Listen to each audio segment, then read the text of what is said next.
Welcome to Uncaged from talkSPORT.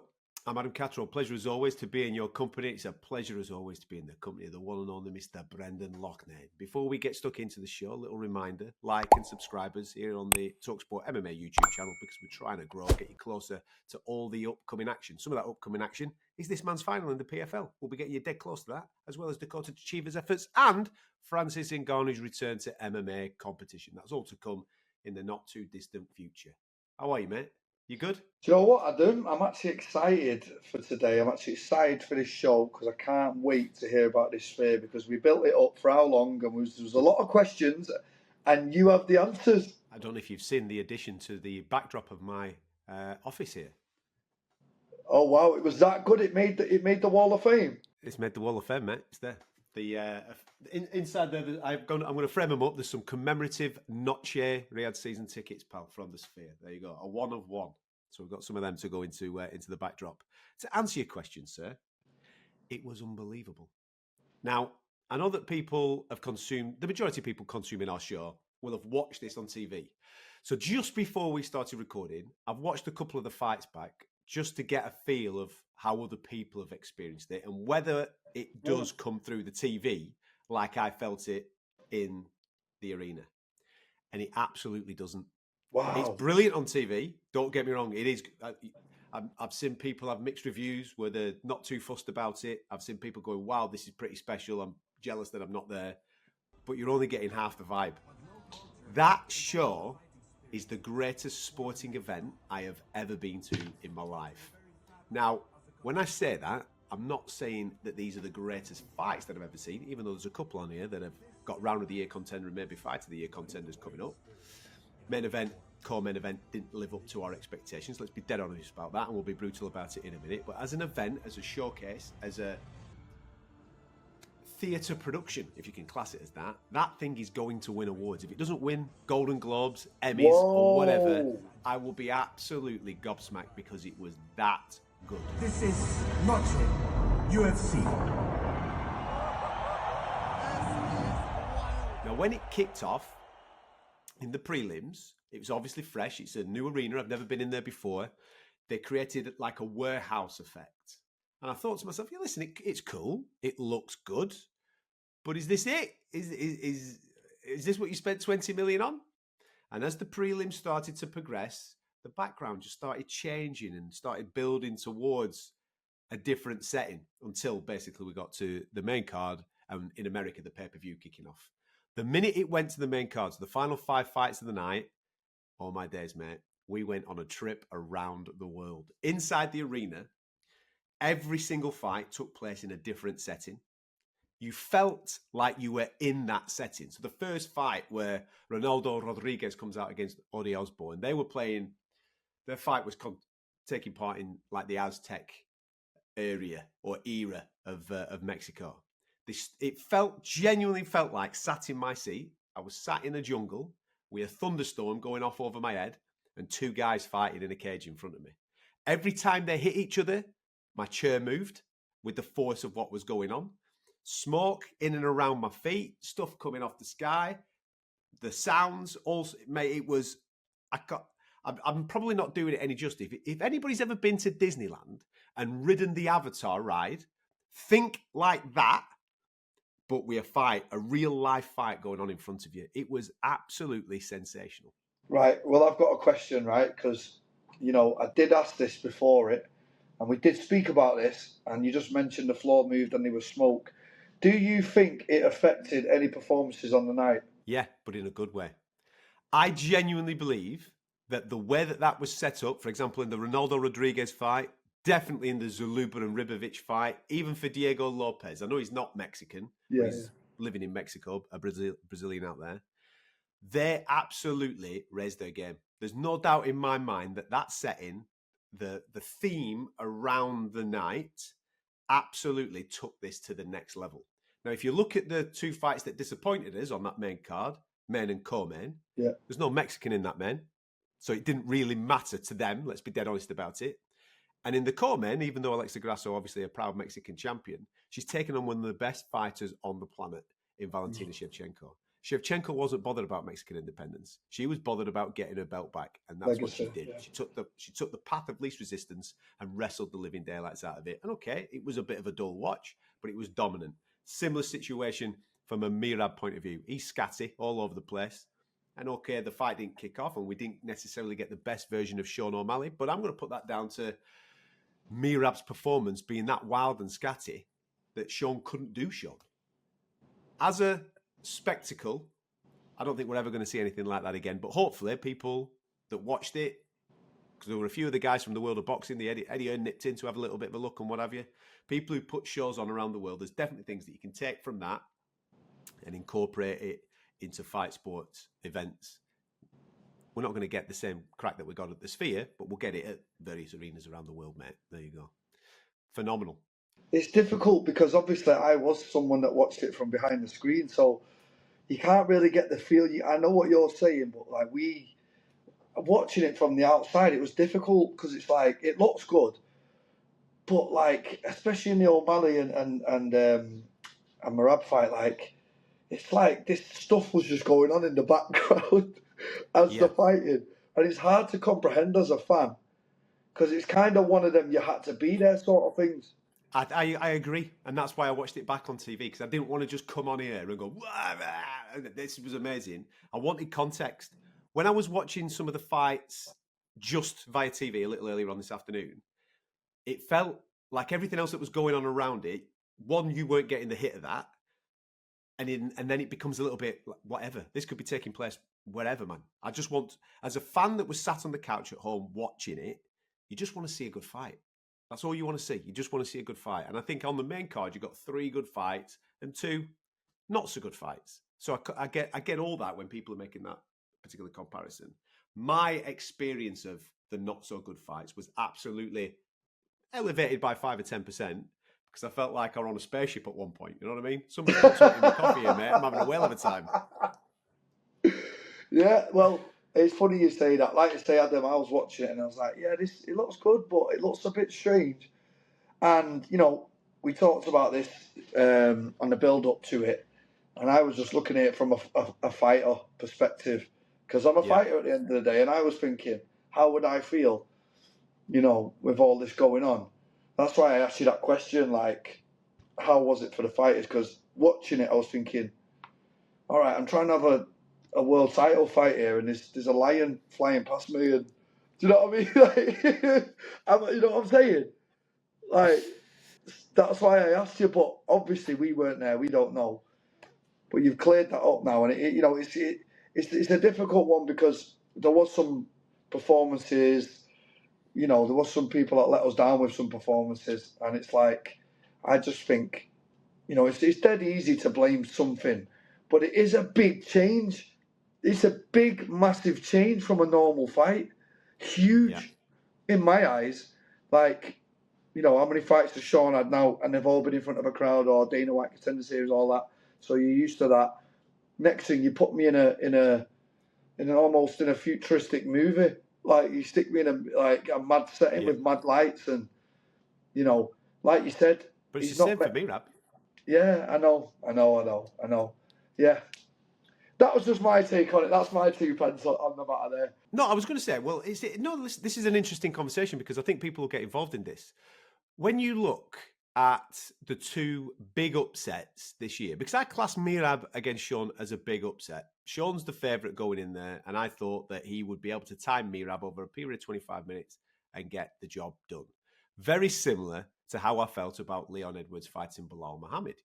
You look at both of those fights, and there is a scene-changing environment. You've got one that's fighting at a crazy time when he's not fighting, when he should be fighting on his local time. And then you've got this one where you're in a virtual reality computer game.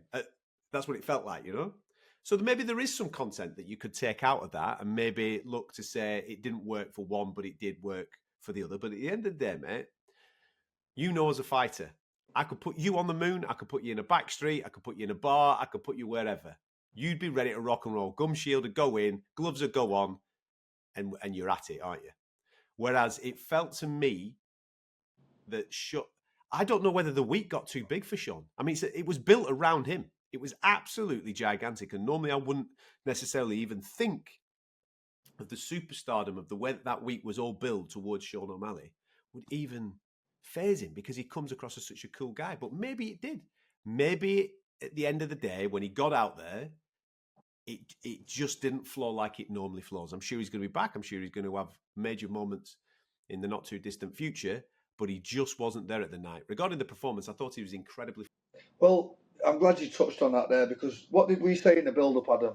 He's either going to snipe him round 1 or 2, or he's going to get ragdolled. There was no other way that fight was going to go. It was going to be one or the other. We called it as we seen it. And let's take nothing away from Merab. Now you've added Peter Yan, you've got Sean O'Malley, you've got absolute Cejudo. Let's take nothing away from Merab. He looked incredible. He put a pace on him. You know, he doesn't take a back step. He's ferocious. And you know what that looked like to me? That just like my coach had a saying, yeah? And it really applies to this fight. He says, skill will beat strength, but will beat both, right? And his will to win that night, he wasn't losing, Adam. I think you could have put anyone in there with him. His will to win was what really stood out to me as a fan and as a fighter. No, I completely agree. And I don't want to take anything away from Merab. But like you said in the preview, Merab's going to do Merab. He's not going to come out all of a sudden just because it's Mexican Bank Holiday weekend that he's going to look like Julio Cesar. You know what I mean? He's not going to look like Chavez, is it? That's not going to happen. He's going to do Merab stuff. That's what he's going to do. So what did Sean expect? You know what he's going to do? Prepare for it. You put the perfect terminology in the build-up, Adam. You said it was a scatty performance. What a word to use. It actually was, though, wasn't it? He's all over the place. He must be so hard to fight him, honestly. What did you do? I've no idea. Because at one point, you know what I mean, he's trying to choke you out. Next minute, he's giving you a kiss on your back and then clearing off before round's finished. He's absolutely off his head. And maybe part of that threw Sean off and he couldn't get it going. I was really, really disappointed with just Sean's approach. We never really saw him get going until round 5. He had an okay round 3, and maybe you could claim round 3. Round 5, he hurts Merab, of course, to the stomach on a couple of occasions. But just the things that he's really good at, range control, counter-punching, timing, not there at all, mate. And he was wild with a lot of the things that he was throwing. Yeah, very flat. Quite hard to watch, really. Like, I was like, get going, mate. I was like, what's going on? But you are right. Like, UFC does put a lot of pressure on the stars now, Adam, and they did build that whole thing around him. It's a lot to take on. I mean, he's comparing himself to McGregor all week, saying he's the biggest thing in MMA. You know, maybe he believed his own eye. Maybe he didn't train as hard. Maybe he thought he was going to walk through Merab. Maybe it was a bit of, the madness that was happening on the night with the futuristic arena. Maybe it was a combination of them all. But we can sit here and make excuses for people all day. Top and bottom moves. He was flat and Merab was on. And that's it. And you can't help but be delighted for Merab. You saw what it meant to him. The minute that they put that belt around his waist, he broke down. Tears came out, hit the knees. It's been a long road, mate. He's deserved it. He's put the work in. But you know what, Adam? Imagine your first defence is Amar Nurmagomedov. Imagine you've got all that way and you've got to fight him straight away. Well, I don't know if you saw, but in the immediate aftermath, Merab's like, well, yeah, maybe he needs to go and fight Corey Sandhagen. Well, he's just done that, hasn't he? He needs to go and fight a top contender. Like, I think he even mentioned Henry Cejudo, but he said, I'll take on Davison Figueiredo. Well, listen, Davison Figueiredo's still a challenge. That's still a hell of a challenge, but I can see the path being a little bit more straightforward in beating Davison Figueiredo compared to Umar Nurmagomedov, who looked absolutely awesome, didn't he, against Corey Sandhagen? I mean, he pieced Corey Sandhagen up and wrestled brilliantly as well that night. You've worked your whole life to get to the belt, yeah, and then you just see Umar Nurmagomedov doing this in the crowd, like this, just looking at you like, see you soon. Going like that. How long, mate? How long? Because let's have it right.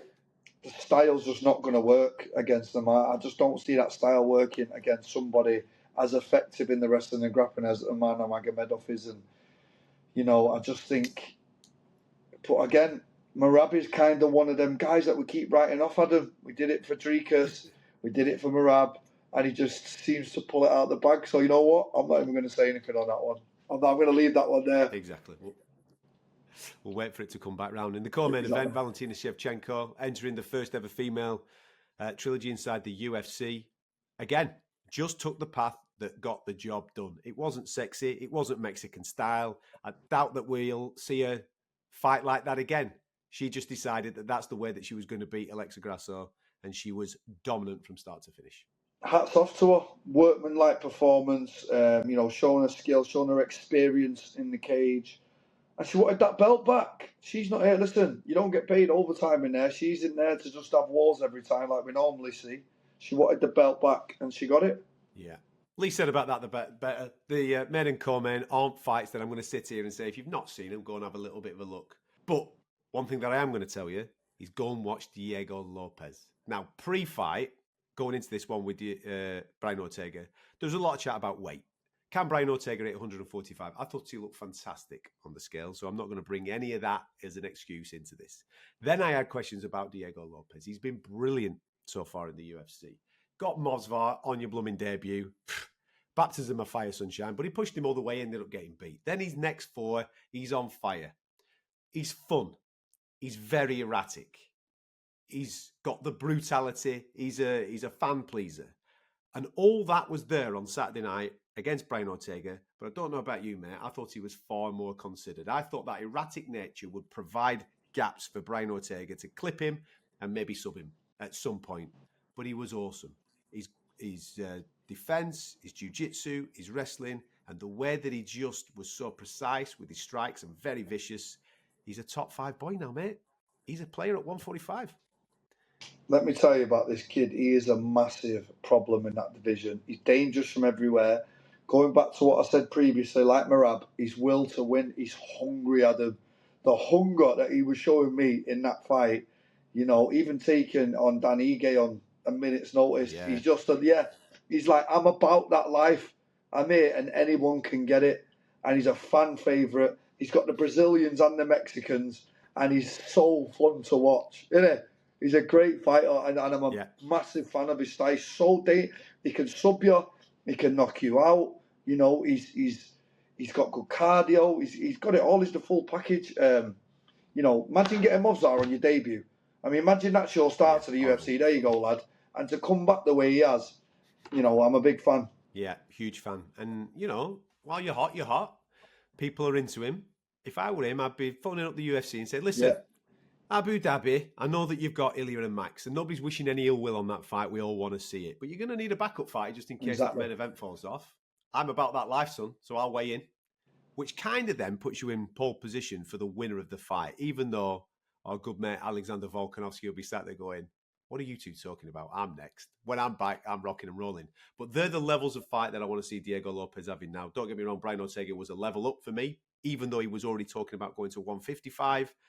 Ilya, Max, Volk, even chuck in a bit of Yair Rodriguez as well, who was in attendance at the weekend. Those are the guys that I want to see that bleed. Oh, listen, have you just... Yair Rodriguez versus Diego Lopes. Oh, my... can you imagine? That is an incredible fight. 2 Mexicans. Stick it in the middle of Mexico. Well, a Brazilian Mexican, but we'll take it. Stick it in the middle of Mexico. I'll tell you what. In the post-fight with Dana, he was talking about obviously going back to Mexico in a few places. Mentioned Guadalajara. There's only one main event: Yair Rodriguez against Diego Lopes. Thank us later. Thank us later. You know what I'm saying? We'll do that matchmaking. We'll do that matchmaking for you. And again, in the preview show, we told you what would be the fight of the night. I know that a lot of people were hating on the card, and it was all about the sphere. And listen. Beauty's in the eye of the beholder. I get it why people were thinking the way that they were thinking. Certain people getting opportunities, mainly just because they were Mexican and this was a love letter to Mexico. The fight between Esteban Ribovic and Daniel Zaluba, we highlighted it pre-event that it could possibly be the fight of the night. 2 lads that defend with their faces, take one to land one, come forward and just absolutely have it. Round number 3 in this fight is a round of the year contender. Oh my days. You wanted Mexican style, Bren? I'll give you Mexican style. I ain't going down. You whack me as hard as you can 97 times and I'll chuck a couple of dirty elbows in there as well and put you on the seat of your pants. Back and forth, proper how we all dreamed it to be. Well, you know what? It was one of them where you go down, I go down. When it's like, who's going to drop it? It was back and forth, amazing. It's like the card really needed something like that, didn't it? Because you've got this big backdrop, you built it up, and it just needed this round. It needed this fight, and it lived up to expectation. You know, we were saying that a few fights didn't. The card really needed highlights from this fight, didn't it? And that's the key thing. When you look at the card, we had 10 fights on this card, and everybody's going to talk about the Sphere, and the Sphere was the greatest show. It was the star of the show. But in reality, if we take the Sphere out of it, we only had 2 finishes. Yeah. Bahamondes with the knockout, and Ketlen Souza getting the upset submission victory, all on the prelims. Nothing on the main card. This, as a fight, was the highlight of the main card. The performance on the main card, the highlight was probably Diego Lopes. But this is a fight. Round number 3 was an absolute firecracker. And it almost all nearly went wrong for Ronaldo Rodriguez, who, by the way, was the star of Fight Week. He absolutely ripped it up at the press conference. Tore Odi Osborne a new backside. I don't even know half the things that he was saying. Probably a lot of slurs and all that type of stuff, but it was the way that he was saying it. I've seen a few episodes of Narcos in my time. I know that the cadence that he was using, he meant some nasty stuff. But in the first round, it nearly went wrong for him because he got his backside handed to him, mate. He got dropped heavy, ends up in a triangle, and I'm thinking to myself, you better be breathing through your ears, son, because you're going out in a minute. Do you know what? That press conference, the way he was giving it in, mate, I was like, I'll be honest, I'd never heard of him before this fight. I was thinking, who's this now? He's making it. You know what? Second in the UFC. Yeah. That's the way to make a name for yourself, innit? Get up there, talk the talk, go through a bit of adversity, go through the fire, and then walk the walk. Phenomenal. Loved it. I've only got one criticism of this fight because I don't know if you listen. You know what I get like when it comes to scoring and judges and stuff like that, mate. So I'm just going to have a little bit of on. One of the judges awarded a 10-8 round in the second round in favour of Ronaldo Rodriguez. Now listen, that's cool. He was dominant, and if you're going to interpret that as a 10-8, you absolutely have to give the first round a 10-8 to Ronaldo Osborne. Yeah. Because he had him done. It was cooked. Now, just because Ronaldo Rodriguez survived it for 2.5 minutes, what then did he do? Bit of lay and pray, trying to stay in it. Come on, man. If you're giving the second round a 10-8 in his favour, then you have to give a 10-8 in favour of Odi Osborne. Personally, I think the first round is more of a 10-8 than the second round is, of which then opens up that conversation as to did he actually win? Because the third round is very, very close. I did score it in favour of Ronaldo Rodriguez, but I can absolutely see it being a draw with that 10-8 in the first round. And I can also see maybe Odi Osborne nicking it because some people thought that he took 3 as well, mate. Tight fight. Do you know what's very touchy? Adam and 10-8 rounds. You know what it is, though? 10-8 rounds. I mean, let's open a conversation about this now, because I believe a 10-8 round is you're hanging on for dear life. Like you shouldn't have survived the round, basically.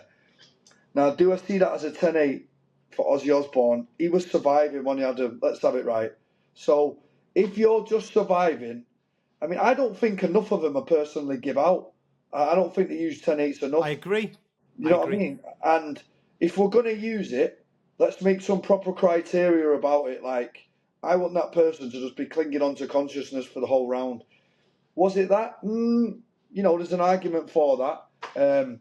But these 10-8s, they just massively change fights. So I think everyone needs to be a bit more clear on the criteria for 10-8s. Don't you agree? I think it is clear. It just comes down to being brave to put it there. If we remember, I remember being on Fight Island when Hamzat fought Robert Whittaker, and it's blatant that the first round. Sorry, not Robert Whittaker, Kamaru Usman. I was thinking. I remember. Yeah, he fought Kamaru Usman, and that first round, Hamzat comes out. He's like a bull in a china shop, doing Hamzat things, and he ragdolled Kamaru. And it's blatantly a 10-8 round. He's got him all. He just dominates him for 5 minutes. Kamaru uses experience. He stays in it. And in my opinion, he wins the next 2 rounds. So therefore, that fight should be classed as a draw because of the 10-8 in the first.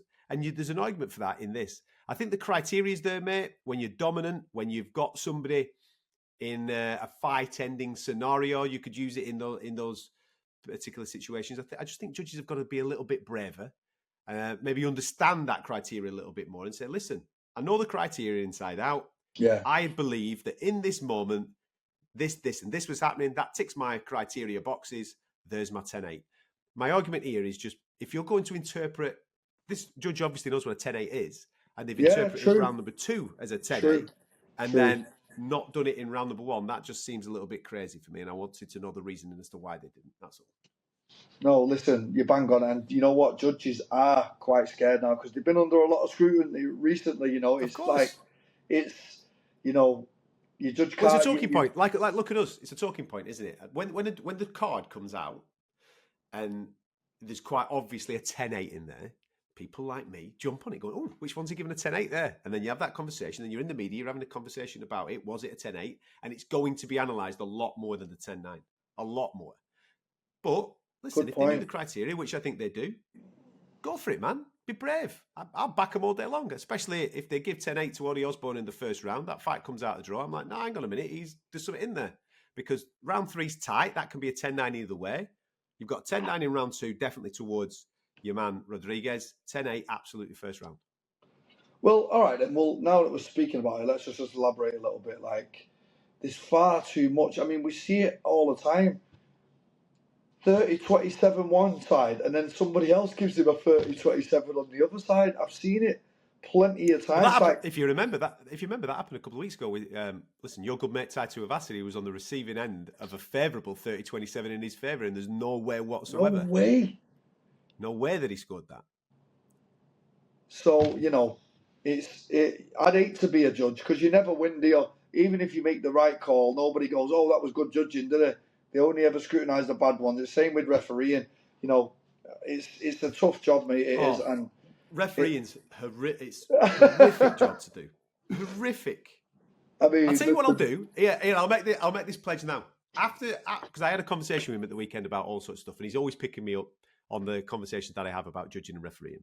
Mark Goddard, the best in the game. I'm going to go on his course. I'll train to be a judge and referee. I'll go and do the course to see if I can get to a standard where they'll trust me to do either an amateur fight or a low-level pro fight. Let's see if we can do that. That'll be good. Do you know what, mate? I think you're actually bang on with it. We spoke a lot of times, and whenever you give me scorecards, I respect them because you know the game inside out. And you know what? You've got common sense. Some of these judges that they're sticking in there, mate, it's the first time watching MMA. You're just sticking them in to judge world title fights and all that. It needs to be changed. People need to be braver, and there's a massive argument for putting ex-fighters in there. I mean, ex-fighters are the way to go in my eyes. People that have been in there themselves. Yeah. You know, obviously the bias is there sometimes. You know, you've got to watch for things like that. But ex-fighters, we know what they're looking at, mate. We've done it our whole life. Do you know what I mean? I agree. But I would say that if I was to do judging, I'd feel a lot more comfortable judging than I would refereeing. That's the most difficult gig, mate. I'd hate it. I've done it in Thailand before. Can you come and referee this fight night? It was one of the worst things. I hated it. Like, they're under so much pressure on them. Like, people are literally relying on you for their help. In a split second. They're relying on you for their help. Their families are relying on you to look after that person. And, like, it's a lot of pressure, and they never get praised. They always just get criticism. And, you know, respect guys like Mark Goddard who do keep it 100% all the time. Absolutely. I actually thought in the main event, Herb did a really good job on it straight away when Sean was grabbing Older Mirab's gloves. Yeah, true. Stopped it straight away, didn't he? Jumped straight on him. Anyway, that's to come at a later date. I'll phone after the show. I'll phone Mr. Goddard and we'll get on the course and see how far we can go. He'll just love ripping me to bits, mate. Anyway, rest of the card. One of the most horrific cuts I've ever seen in my entire life from Irene Aldana. Mate, listen, you saw it on your normal TV at home. I had to watch it in the Sphere. Blow me neck, mate. I could see her brains. It was absolutely horrific on that big screen. I mean, she put the video on today, putting the makeup on. Did you see it? And I was thinking, wow, she's never going to forget that for the rest of it. Every day she looks in the mirror, that scar's going to be there. That was one of the, like, when I fought that kid the other day and give him that one, I thought that was bad, but this one made it look like a little boo-boo.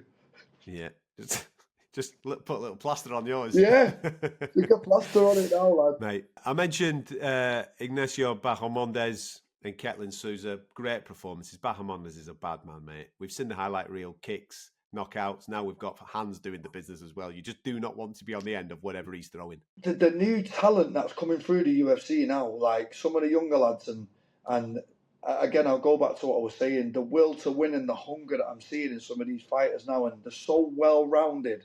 I'm watching them, I'm thinking, wow, there is we are really in the golden age of watching pure mixed martial arts now. Like, people can just do everything to the highest level, like black belt in judo, black belt in jiu-jitsu, golden gloves hands, unbelievable wrestling, and we're seeing this now, and this new breed that's coming through, mate. Let me tell you, mate, I'm glad I'm on the other side of it anyway. Let me tell you, Adam. I'll be honest. That's it. Joshua Van, Edgar Shiraz absolutely kicked us off brilliantly. I thought Joshua Van were great, but there was moments in there where you just saw serious Mexican warrior from Edgar Shiraz to stay in the fight. Real good quality fight. No finishing there. Went the full distance, and it was Joshua Van that got his hand raised. All in all, solid nights of fighting. We could have had more finishes. We could have had better men and co-mains. Titles on the line didn't necessarily live up, but we got a new star in Diego Lopes, and we got a fight of the year contender with Zaluba and Ribovic. Make sure you go and check it out. And innovation. You know, it's always good to try new things and try and push the boundaries. We had a little bit of that. I don't think we're going to be doing it again anytime soon, but there's things definitely that we can take from it, learn, and make the fan experience, both at home and in the arena, a far more pleasurable one, which it already is. Anybody going to watch MMA will vouch for that. Mr. Jon Jones was in attendance, you know, at the weekend, because his fight has now been announced, confirmed for November. Stipe Miocic will be the guy that he stood across from him in the Madison Square Garden octagon. And the co-main event, which has got another talking point around it, Michael Chandler back in action, taking on Charles Oliveira in a rematch of the original was a title fight, of which was an absolute belter for 2 rounds. Thought Mike nearly got him going in the first, but he ended up getting beaten in the second with Charles Oliveira doing Charles Oliveira things. We'll get to them in a minute because it involves a conversation in and around Conor McGregor. Jon Jones fighting Stipe Miocic. Everybody knows my thoughts on this. However, I've got even more added thoughts now because somebody stuck a microphone in John's face at the weekend and he confirmed, it came out of his mouth this, so I'm taking it as confirmation, that November will be his last one. Now, if that's true and it's the case, and he's not on the wind-up, and he's not going to second think himself a little bit further down the line, if that's true, if he's 100% confirming to us, my fight with Stipe Miocic in November is the last one that I'm ever going to do, then there is no point, in my opinion, right now for the UFC, having that as the UFC heavyweight title fight. Have the fight. Have the Legends fight. Have the dance off into the sunset. No problem. I'll come and I'll watch it and I'll enjoy it and I'll celebrate one of the greatest mixed martial arts careers of all time if you're bowing out. In fact, 2 of the best martial arts careers of all time if you're both bowing out. But you're holding up the division for the sake of what? It has no benefit whatsoever to the UFC if by the time we get to the day after the fight, you're out, you're gone. We might as well move the division on now. We might as well say, right, Tom Aspinall is going to be fighting this person, and that is going to be the heavyweight undisputed title fight. Well, I mean, there is 2 ways to look at this, because as fighters, I've seen it many a times. How many times do people say it's the last one, and it's not the last one, Adam? Do you know what I mean? I mean, we've all said it in jest, and we've all come back before. So it's like, he said it on a passing interview. I've seen it. He was rushing out the arena. You know, it wasn't like a sit down. This is what's happening. I've seen the interview talking about, or the clip, sorry. So what I'd say on this is, let the Stipe thing happen. Yeah, let's see who wins that. If that is the last one, and that's the end of it, then the belt goes over. But here's the but. What if he doesn't again? And he sits there for another year saying, no, I'm not retired. I'm just waiting for another fight. And then we don't get another fight. So it's a double-edged sword, this one. And that's where I'm at. Because the last time he fought was of February last year. Yeah. So we've had this weird bottleneck. And don't get me wrong, the UFC added to it by creating an interim championship and then not making the interim title guy fight the undisputed guy when the undisputed guy came back. He's been out injured. I get it. I completely get the reason for the interim title. But the interim title should be being unified with the undisputed title. That's what should be being happened. Now, okay, they've made an exception because he's the GOAT. I get it. I get that. So you're giving him what he wanted, his original fight against the heavyweight GOAT. Cool, man. It's a lovely nostalgia fight. But if the guy's serious and he's doing interviews and saying, I'm checking out, this is the UFC. The best are supposed to be fighting the best. We're not here just to massage people's egos. At the end of the day, if he's checking out, he's on his way out, we go, cool, you're the main event at Madison Square Garden. Have your moment. We'll have a big celebration. We'll all have a wicked time. But this guy's the undisputed champion, mate. This is where we're going now. Because the division has to move on. Well, what I'd say on this then, Adam, my take would be like, okay, as soon as he's fought Stipe Miocic, you either do the stare down with Tom Aspinall and you unify the belts, or you keep it moving. There has to be a cut-off point, don't there? So let him have the fight. Let's do the stare down with Tom. Let's book the fight with Tom. If not, if we don't do that, and they're not going to do it, are they? It's pointless me even saying this. What am I on about? They're not even going to do it, are they? Like, that's what should happen.